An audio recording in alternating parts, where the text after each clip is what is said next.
코로나 시기에 교회가 배울 수 있는, 또 배워야만 하는 가장 또 중요한 것 하나가 인내라고 생각을 합니다. 우리 성도님들도 마찬가지겠죠. 끝까지 견디는 자는 구원을 얻으리라 는 이 말씀, 이 마태복음에만 두 번 아주 비슷하게 주님이 말씀을 하셨습니다. 세상의 풍파가 거칠게 밀려올 때 교회와 성도들에게는 어떤 영성이 필요한가? 바로 인내, 이 견딤의 영성이 필요하다는 거죠. 그런 점에서 여러분, 우리가 이 새해를 시작하면서도 계속해서 인내를 요하는 이런 환경에 접어들 때 이것이 하나의 기회라 여기시고 우리 안에서 더욱더 하나님의 말씀을 붙잡고 이렇게 나아가는 저와 여러분 되기를 바랍니다. 그래서 오늘 3주차 시작하면서는 변화라고 하는 주제를 가지고 함께 말씀을 살펴보려고 하는데요. 새해에 여러 가지 많은 소망 가운데 이 변화는 모두의 염원일 것입니다. 힘들었던 지난 한 해를 이렇게 우리가 돌이켜 볼 때 새해 시작하면서는 여러 많은 환경에 좀 변화가 있었으면 좋겠다 하는 그런 마음이 크실 텐데, 그런데 사실 모두가 만족할 만한 환경의 변화라고 하는 건 이 복잡한 현대 사회 구조에서는 참 어렵겠죠. 완벽한 파라다이스, 지상 낙원이라 할 만한 그런 것이 건설되지 않는 한 누군가에게는 좋은 변화는 상대적으로 또 누군가에게는 불이익이 되는 그런 변화가 되는 것이 이 복잡한 사회가 갖고 있는 한계입니다. 자, 이런 점에서 우리는 참된 변화라고 하는 것이 과연 성경은 어떻게 가르치는가 하는 말씀을 함께 살펴보면서 이 변화의 뜻을 정하는 저와 여러분 되시기를 바랍니다. 21절 말씀 한 번 더 같이 읽어보시죠. 진리가 예수 안에 있는 것 같이 너희가 참으로 그에게서 듣고 또한 그 안에서 가르침을 받았을진데, 이 말씀입니다. 자, 우리 주변의 상모지역 이 도시개발 공사가 계속 한창입니다. 제가 건축에 전문 지식이 있는 것은 아니지만 늘 이 주변을 이렇게 다니다 보면은 기초공사에 있어서 꽤나 오랜 시간 소요가 된다 하는 것을 보게 됩니다. 엄청난 양의 흙을 퍼다가 나르고, 그리고 땅을 이렇게 깎아내면서 땅 밑에 지상 위에는 사실 드러나지 않는 기반 시설들을 갖추죠. 상하수도관을 심고 또 이렇게 기초공사하는 것들을 더 많이 신경을 쓰는 것을 봅니다. 그래야 이제 이 이후에 계속해서 그 위에 이제 착착 공사 계획에 따라서 땅 위에 건축물이 안전하게 서게 되기 때문이겠죠. 저는 그런 과정을 좀 지켜볼 때 우리의 인생의 건축도 이와 같다, 신앙의 건축도 이러지 않을까 하는 생각을 하는 거예요. 사람들은 눈에 보이는 어떤 것의 변화를 빨리 요구하긴 하지만 그게 어떤 기초에서 일어나는 변화인가에 따라서 차이가 생기는 거예요. 반석 위에 지은 집, 모래 위에 지은 집, 이 성경의 두 구조물이 인생의 비유로 나오잖아요. 겉에 드러난 건축물의 차이는 사실은 없다고 보는 거예요. 더 중요한 건 그 기반, 기초가 반석 위에 세워져 있는가 아니면 모래 위에 세워져 있는가에 따라서 현저한 차이가 생길 수밖에 없는 거죠. 내가 그리스도를 본받는 자 된 것 같이, 중요한 건 이 변화의 기초가 무엇이냐 하는 거예요. 성도들의 신앙 인생에 있어서 오늘 말씀은 그 변화의 기초가 바로 그리스도여야 함을 강조하고 있습니다. 그러니까 바울 자신도 이렇게 자신이 그리스도를 본받는 자 된 것 같이라는 모범을 보여주었습니다. 부모를 닮아가는 자식들처럼, 그리고 스승을 닮는 제자들처럼 우리가 닮아야 할 대상은 변해야 될 모습은 바로 그리스도이시다 하는 것을 배우게 되는 거죠. 로마서에서는 우리를 구원하신 이유와 목적을 이렇게 가르쳐 줍니다. 같이 읽어보시죠. 하나님이 미리 아신 자들을 또한 그 아들의 형상을 본받게 하기 위하여 미리 정하셨으니 이는 그로 많은 형제 중에서 맏아들이 되게 하려 하심이니라. 원본을 여러분 카피하는 복사본이죠. 근데 만약 그 복사본을 가지고 또 복사한다고 생각하세요? 그 복사본의 복사본을 가지고 또 복사한다고 생각해 보세요. 그러면 갈수록 질이 떨어지는 거야. 그러니까 언제나 사실은 우리가 오리지널이라고 할 만한 게 뭐가 있겠습니까? 우린 피조물인데 어찌하든지 우리를 원형으로 만드신 이는 하나님이세요. 그 원형을 우리들에게 보여주는 모습이 바로 그리스도이신데, 그리스도를 닮아가는 것이 언제나 2000년 우리가 기독교 역사를 이어오면서도 늘 성도들 안에 이 원본과 같은 그리스도를 닮고자 하는 그런 열망이 중요하다 하는 것이죠. 그러니까 여러분, 새해를 맞아서 우리 어제는 신년 감사 예배를 드렸는데요. 아마 여러 가지 많은 인생의 계획들을 세우실 거예요.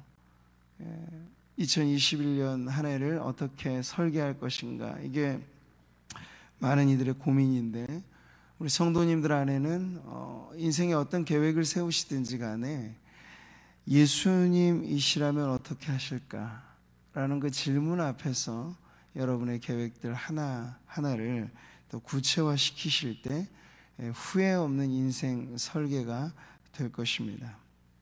자, 두 번째로 오늘 말씀은 우리에게 변화라고 하는 것의 뜻을 정할 때 그 기준이 무엇이냐를 가르쳐 줍니다. 진리가 예수 안에 있는 것 같이 그 변화의 기준은 바로 진리 그 자체이죠. 진리가 기준이 된 변화여야 그 변화가 어떤 억압이나 혹은 자기 자신의 어떤 그 만족 정도로가 아니라 참 자유를 얻게 되는 자리까지 갈 수 있어요. 진리를 알지니 진리가 너희를 자유롭게 하리라. 그러니까 여기서 말하는 진리는 수학적인 진리 이런 걸 말하는 게 아니겠죠.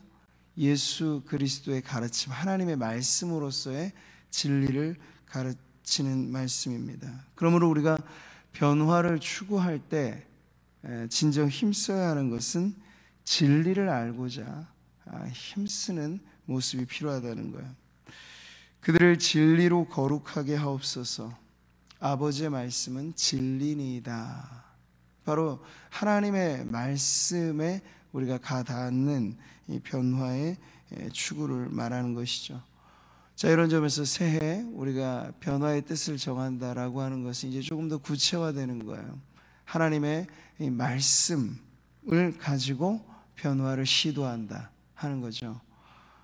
하나님께서 우리에게 주신 이 모든 성경의 말씀은 사랑의 편지라고 볼 수 있어요. 하나하나 한 편 한 편이, 성경 66권이 다 우리를 사랑해서 써주신 그런 사랑의 편지이죠. 그러니까 우리가 사랑하는 마음으로 그것을 풀어보는 것이 매우 중요하겠습니다. 저는 이 점에서 우리 교회 성도님들이 새해간 성도 개개인의 모습뿐만 아니라 우리가 예배 중에 모여서 이렇게 말씀을 들을 때 사도행전에 나오는 베레아 성도들의 모델을 닮아가기를 바라요. 우리 같이 한번 읽어볼까요? 베레아에 있는 사람들은 데살로니가에 있는 사람들보다 더 너그러워서 간절한 마음으로 말씀을 받고 이것이 그러한가 하여 날마다 성경을 상고함으로. 자, 말씀으로 인한 변화가 어떻게 오는가? 바로 이런 것이죠. 간절한 마음으로 듣는 거예요. 기록된 성경의 말씀, 그리고 설교라고 하는 행위는 그 말씀을 풀어서 전하는 행위이기 때문에 그 역시도 하나님의 말씀대로 강론되어지는 모든 설교는 하나님의 말씀으로 들려지게 되는 것입니다. 자, 그럴 때 중요한 건 성도들의 마음이에요. 어떠한 마음으로 이 말씀을 듣느냐? 그냥 수동적으로 피동적으로 그 자리에만 앉아 있고 귀만 열린다고 해서 말씀이 변화의 지점까지 우리를 끌어가지는 않는 것을 경험하는 것이죠.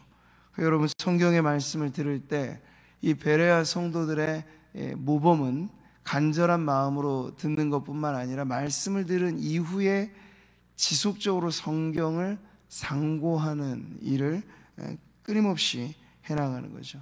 바로 성경의 생활화라고 말할 수 있겠어요. 그러니까 우리가 여러 가지 많은 계획들을 통해서 변화된 한 해를 추구할 때 반드시 들어가야 될 것 중에 하나는 여러분 성경 읽기에 대한 계획을 세우셔야 돼요. 그냥 우리가 성경을 세상의 많은 책들은 다 참고서죠. 어떻게 보면 인생을 살아가는데 지혜를 얻는 참고서와 같은 건데 주 교재를 제쳐두고 참고서만 아무리 들여다본다고 해서 변화되고 좋아질 리가 없는 거예요. 그러니까 우리들에게는 오직 하나의 텍스트가 사실은 있습니다. 주 교재는 성경의 말씀이기 때문에 한 해를 시작하면서 변화를 추구할 때 이 성경 말씀에 대한 읽기의 계획을 여러분 가지셔야 됩니다. 하루에 정확히 우리가 세 끼를 먹잖아요. 우리 한국인 대개는 아침, 점심, 저녁으로 성경의 말씀도 하루에 기본에 읽어야 될 분량 석 장 이상의 목표는 여러분 가지셔야 됩니다. 그 이상부터는 물론 성도님들 개개인의 차이가 있어. 어떤 분은 10장을 읽으셔도 되고, 아니 나는 시간도 많고 더 많이 읽고 싶다, 뭐 100장을 읽으셔도 상관없어요. 근데 최하의 기준에 있어서 여러분 미달되면 어떨까? 그건 몸이라고 하는 것이 제 아무리 강건해도 병원에 딱 입원해서 한 달간만 누워 있어 보세요. 그러면 근육이 다 풀어집니다. 제 아무리 천하장사도 밥을 먹고 음식물을 통해서 섭취해서 기본의 열량이 유지되어지지 않으면 그렇게 되는 거야. 근데 우리의 영혼은 어떨까요? 눈에 보이지 않기 때문에 우리가 너무 관리를 잘 못하는 경향이 있어요. 그러니까 육체적인, 육신에 속한 그리스도인이라고 하는 표현은 매우 불명예적인 표현인데 밥만 먹고 살아가는 성도들이죠. 육신의 양식은 전혀 공급하지 않은 채. 그러면 여러분, 신령한 성도의 거룩한 삶은 매우 멀어지게 되는 것입니다. 그런 성도들이 일하고 그런 성도들이 살아가는 모든 삶의 자리가 얼마나 육적이겠어요. 영혼의 양식이 핍절한 상태에서. 그러니까 여러분, 반드시 우리가 가정에서 무언가 주부들이라면 자녀들한테 뭘 먹여야지 하는 식단을 짜거나 계획이 있을 거 아니에요? 근데 마찬가지로 우리의 영혼의 성장을 위한, 영혼의 변화를 위해서 성경의 말씀을 이 새해를 들어서는 내가 반드시 섭취하겠다. 이번에는 우리가 연말 연초 송구영신 예배 함께 모여서 드리지 못해서 해마다 이렇게 같이 모여서 하면 이 맥체인 성경 읽기 표를 이렇게 나눠드리기도 하는데, 이런 방식, 요즘에 뭐 어플로도 그건 다 구하실 수 있어요. 그래서 성경 읽기 프로그램도 사실 아주 다양하니까. 근데 중요한 건 골고루 섭취하시는 게 중요해요. 편중되지 않고 1년 한 해간은 최소 단위로 창세기서부터 계시록까지는 내가 읽는다. 그 목표가 우리의 영혼에 아주 좋은 식단이라고도 할 수 있겠죠. 그래서 성경 읽기에 대한 계획을 반드시 세우시라 말씀드리고 싶고, 또 우리 성도님들은 여러분 보시듯이 이 필사도 사실 잘 하시는 분들이 많아요. 요즘에 우리 코로나 시대 집콕이라는 말 해서 집안에 뭐 할 일 없이 시간 보내는 일들이 많으니까 괜히 울적해지고 막 트러블 생기고 그럴 수 있거든요. 그럴 때 뭘 하시면 좋을까요? 집콕하실 때 성경 필사를 좀 해보시면 어떨까 말씀드리고 싶습니다. 그래서 늘 한 번 써보신 분이 두 번을 쓰더라고요. 두 번 쓴 분은 세 번도 쓰고. 그러니까 이것도 맛을 봐야 맛을 아는 거죠.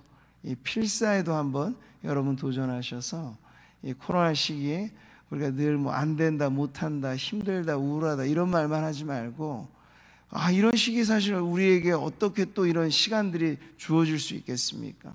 이걸 기회로 삼아서 성경을 읽는 것뿐만 아니라 필사에도 도전을 해보시면 좋을 것 같아요. 그래서 우리의 인생이 변화되는 방법은 하나님의 말씀이 우리를 변화시키시는 그러한 과정으로 가는 변화여야 가장 확실하고 안전하다 할 수 있겠습니다. 자, 여러분 다시 한번 깊이 생각해 보십시오. 변화라고 하는 건 누구나 바라는 건데, 누구나 바라지만 1년 지나고 나면 여전히 그 자리인 게 대부분의 사람들입니다. 작은 것 하나도 잘 안 바뀌어요. 말투 하나, 토시 하나 잘 못 바꾸는 게 우리들입니다. 그러니까 막연한 바람으로는 아무런 일도 일어나지 않아요. 그러니까 변화에 있어 가장 중요한 건 간절함, 이 절실한 갈망이라고 하는 건데, 그게 어디서부터 나오겠습니까? 바로 우리의 마음이죠. 변화가 시작되는 자리, 이 절실한 갈망의 마음이 필요하다는 거예요. 한학자인 이 정민 교수가 쓴 미쳐야 미친다라는 책이 있어요. 불광불급이라는 표현이 여기서 나오는데, 미치지 않으면 이룰 수 없다, 이런 한자 풀이에요. 그러니까 무언가를 너무나게 지나치게 많이 하면 그걸 벽이라고 하거든요. 벽에 들렸다, 무슨 모모치, 좀 부정적으로 표현하면 그렇게 표현을 합니다.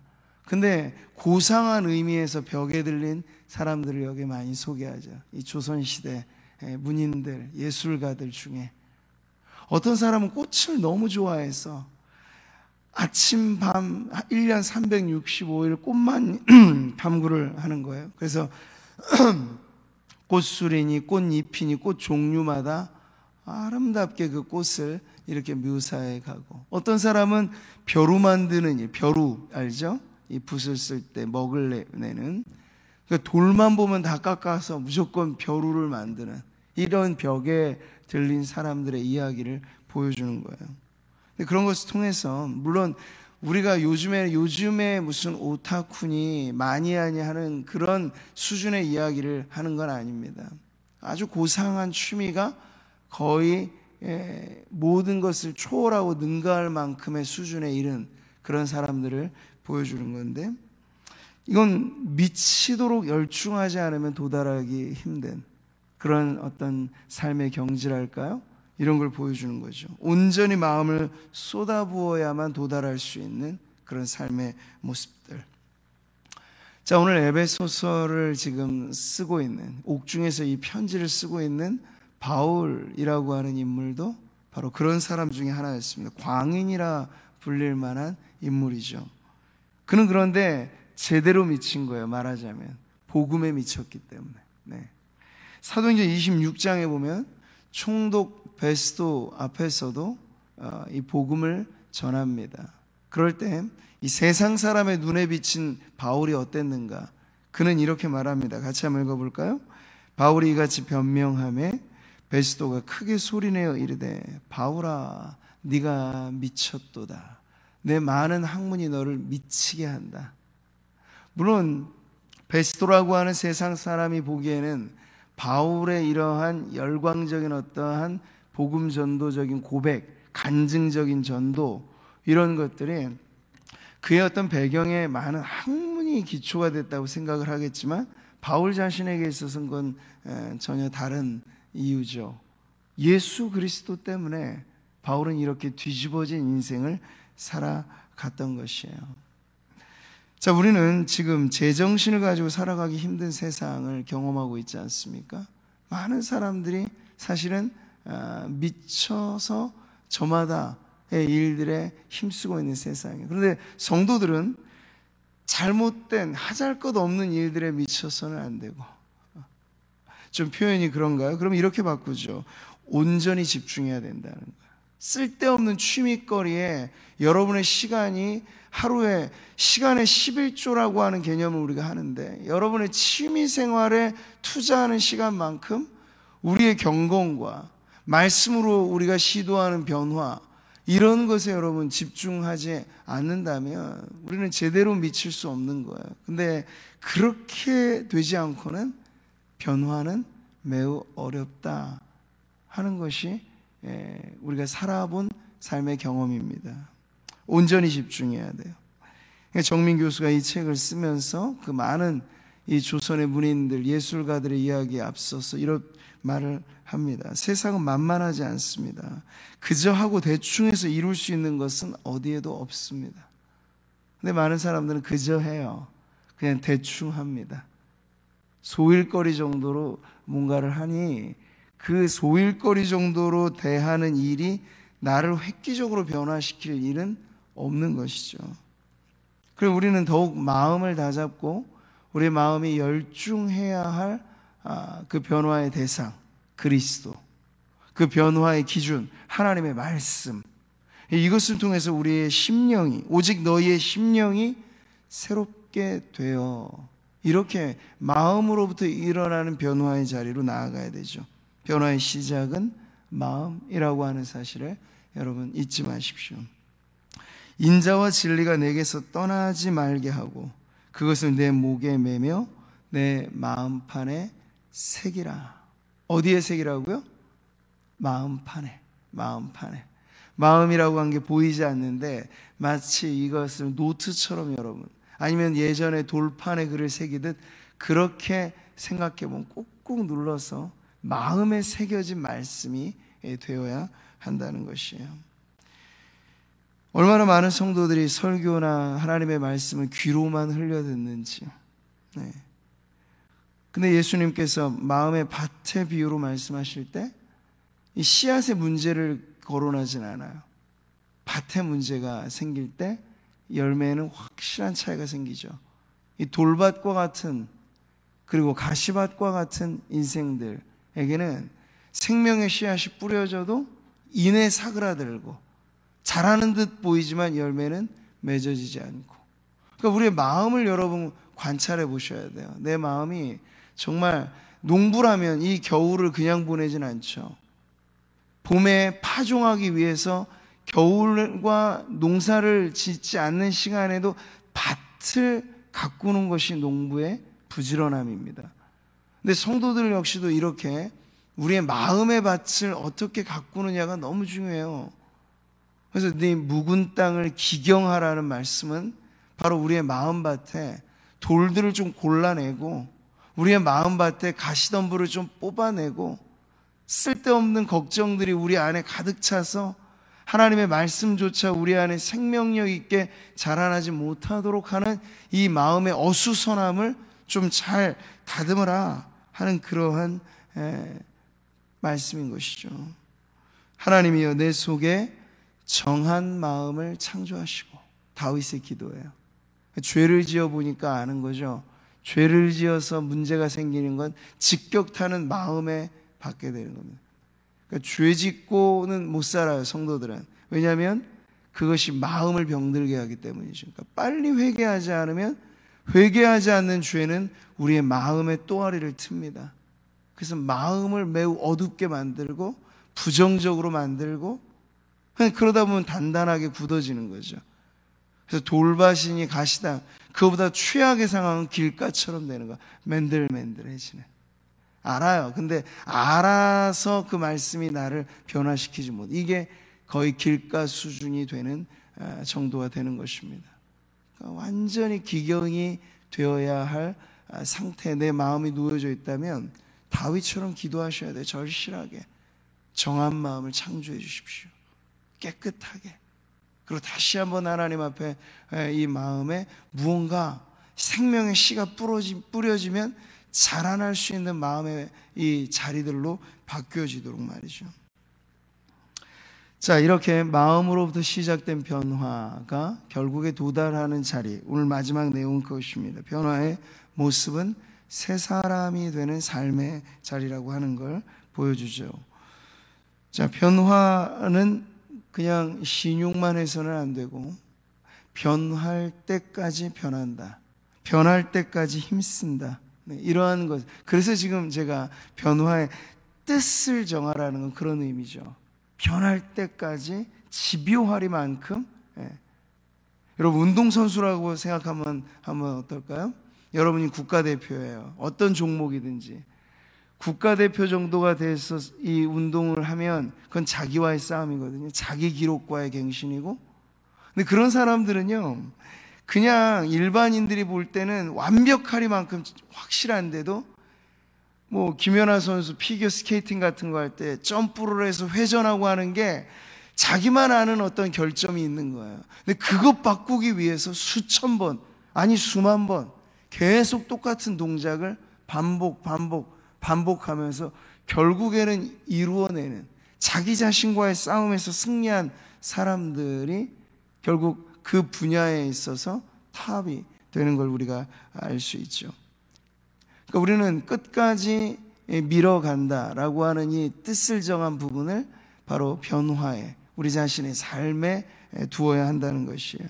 자, 그렇게 해야 마음으로부터 시작된 변화가 삶으로 드러나게 되는 것이죠. 22절 말씀 같이 읽겠습니다. 너희는 유혹의 욕심을 따라 썩어져가는 구습을 따르는 옛사람을 벗어버리고. 지금 바울은 마치 그 입었던 옷, 더러워진 옷, 그걸 훌훌 벗어던지라는 것처럼 표현하고 있어요. 그러니까 그만큼 우리의 삶의 외형도 마음이 변하면 끝이 아니라 그 마음이 변하면 반드시 마음 따라가는 우리의 삶에도 변화가 일어나야 된다. 이게 바로 새 사람 된 삶이라고 표현하고 있어요. 하나님을 따라 의와 진리의 거룩함으로 지으심을 받은 새 사람을 입으라. 옛 사람을 벗고 새 사람을 입으라. 자, 한번 따라해 보시죠. 옛 사람을 벗고 새 사람을 입으라. 한번 다 해서 옛 사람을 벗고 새 사람을 입으라. 네, 여러분 오늘 하루 계속해서 이 부분만을 떠올리셔도 좋아요. 내가 벗어버려야 될 옛사람은 뭔가. 지금 나를 힘들게 하는 건 다른 외부 조건이 아니에요. 사실은 내가 벗어야 될 내 옛사람이죠. 순간순간 뛰쳐나오는 내 옛사람, 그걸 벗어버리라는 거예요. 오늘 이 말씀은 비신자들에게 주는 말씀이 아니라는 걸 잊지 마세요. 성도들도 마찬가지예요. 성화의 삶을 이루어가는 우리들에게는 날마다 괴로움거리가 밖에 있기보다 우리 안에 있어요. 나를 괴롭히는 주법은 나의 옛 모습이에요. 대부분 그렇죠. 그래서 구체적으로 벗어버려야 될 옛사람의 세상에 속해 있는 그 모습을 이후 구절은 우리가 읽지 않았습니다만 바울은 아주 구체적으로 이거 내용들을 말합니다. 거짓말하지 마라, 분노하지 마라, 도둑질하지 마라, 음담패설하지 마라, 비방하지 마라. 이게 다 당시의 성도들에게도 문제거리였다라는 걸 알 수 있어요. 그러니까 세상이 하는 잘못을 우리는 손가락질 할 입장이 못 된다는 거야. 왜냐하면 우리 안에도 그 문제가 있다는 걸 알게 될 때. 그러니 어떻게 여러분 교회가 세상을 선도할 수 있겠습니까? 세상의 부정부패가 교회 안에도 만약 있다면, 세상 사람들 하는 그 편법과 부조리를 성도들도 그대로 한다면 여러분 거기에 대해서 무슨 발언권이 있겠어요? 그럼 세상은 말하는 거죠. 당신이나 잘하세요. 네. 친절한 무슨 시, 이 영화에서 나온 명대사죠. 당신이나 잘하세요. 지금 세상이 교회를 조롱하듯 말하는 게, 교회가 세상을 능가하는 거룩성이나 정직성이나 이런 게 있으면 이런 말은 못해요. 분노는 할 수 있어도, 핍박을 할 수 있어도 이런 조롱은 못한다고요. 근데 지금 교회가 세상의 천덕꾸러기가 된 시대는 이런 조롱을 받는 게 우리가 가슴 찢어야 될 문제인 것이죠. 세상에 있는 문제가 교회 안에도 고스란히 있다는 걸. 거짓말, 분노, 도둑질, 음담패사, 비방, 이게 성경에 기록된 내용에 한해서만 이 정도인 거예요. 그 이상의 것들은 얼마나 많겠습니까? 그리고 입어야 될 새 사람에 대한 모습도 바울은 구체적으로 말합니다. 진실과 성실과 덕스러움과 친절과 긍휼과 용서, 이게 성도들이 가져야 될 덕목들, 아름다운 성품의 덕목들을 제시하고 있는 거죠. 그래서 이 모든 하나하나의 변화는 마음으로부터 삶으로 열매를 맺는다. 자, 땅에 있는 지체를 죽이라. 다른 성경 구절에서는 바울이 더 강렬하게 말하죠. 땅에 있는 지체를 죽이라. 곧 음란과 부정과 사욕과 악한 정욕과 탐심이니. 탐심은 우상숭배라. 요즘 현대판 우상숭배자는 무슨 신주단지 모시듯 그렇게 살아가는 사람들이 아니고 오히려 이 세상의 유혹에 이 마음 안에 있는 온갖 탐심의 대상들이 이 우상이 되어져 버리는 그러한 이 모습을 벗어버리라. 아예 그런 부분을 죽이라 하고 이렇게 도전하고 있는 거죠. 사랑하는 성도 여러분, 오늘 특세 3주차 우리가 첫날 변화의 뜻을 정하라는 말씀으로 이 본문을 보았는데요. 결론까지 우리가 가게 되면 이 변화란 결코 모호하지 않다는 걸 알 수 있습니다. 추상이 아니에요. 결국 우리의 삶의 이야기입니다. 주님이 너무나 지당하게 하신 말씀, 나무는 그 열매로 나무를 알리라. 이 말씀, 그 열매로 나무를 아느니라. 우리가 아무리 배나무가 배를 맺어야 배나무인 거잖아요. 근데 그 나무를 봤는데 사과가 맺어 있어요. 근데 나무는 자기를 우기는 거예요, 계속. 아니, 나 배나무야. 여러분이 지금 잘못 알고 있는 거예요. 난 배나무라고요. 내 근본이 배나무예요. 근데 아무리 봐도 배는 없어요. 사과만 잔뜩 열매 있어요. 그러면 그거 사과나무인 거죠. 마찬가지예요. 성도들, 그가 무슨 생각을 하고 어디에 가고 무슨 말을 하고 누구와 어울리고 만나서 어떻게 교제하고, 이것이 바로 그 사람을 보여주는 것입니다. 그럼 여러분, 우리가 변화될 자리는 얼마나 많은가?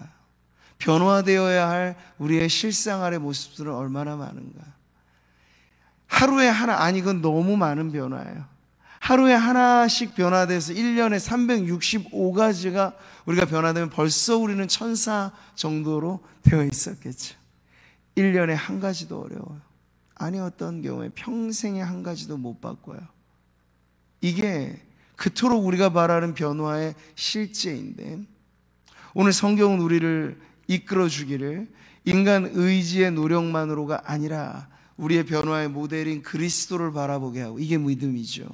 그리고 변화의 기준인 하나님의 말씀으로 돌아오게 하고, 이게 능력이죠.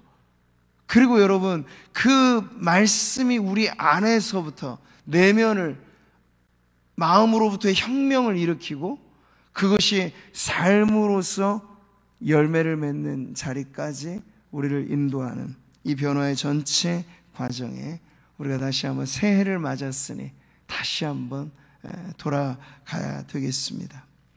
세상이 한꺼번에 바뀌기는 어려운 일이겠죠.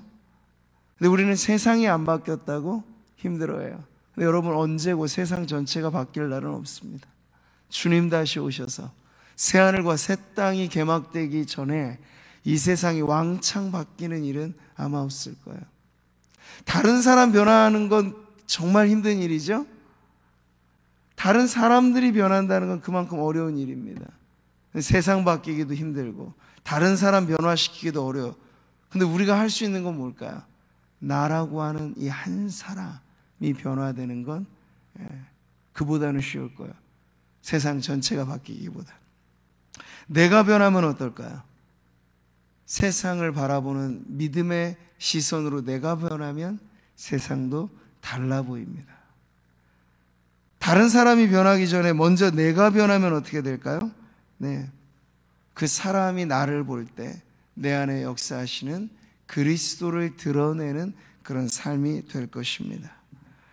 자, 그렇게 자신 안에 일어나는 이 변화로서 살아가는 성도가 결국 하나님이 세상을 바꾸는 도구입니다. 자신이 온전히 변화된 그 한 사람의 영향력은 엄청난 것인데, 하나님은 그러한 성도들을 도구로 쓰셔서 그토록 안 바뀔 것 같은 세상도 바꾸고 사람도 바꾸십니다. 그러니까 이 천금보다 소중한 한 사람의 변화가 바로 내 안에서부터, 오늘 저와 여러분 한 영혼 한 영혼에서부터 일어나는 변화가 되기를 소망합니다. 그리스도를 닮고자 또 그 말씀의 사람이 되고자 우리의 마음과 삶의 이 변화에 여러분 뜻을 정하고 오늘 이 새벽 기도하는 자리에 나아가기를 주님의 이름으로 축복합니다.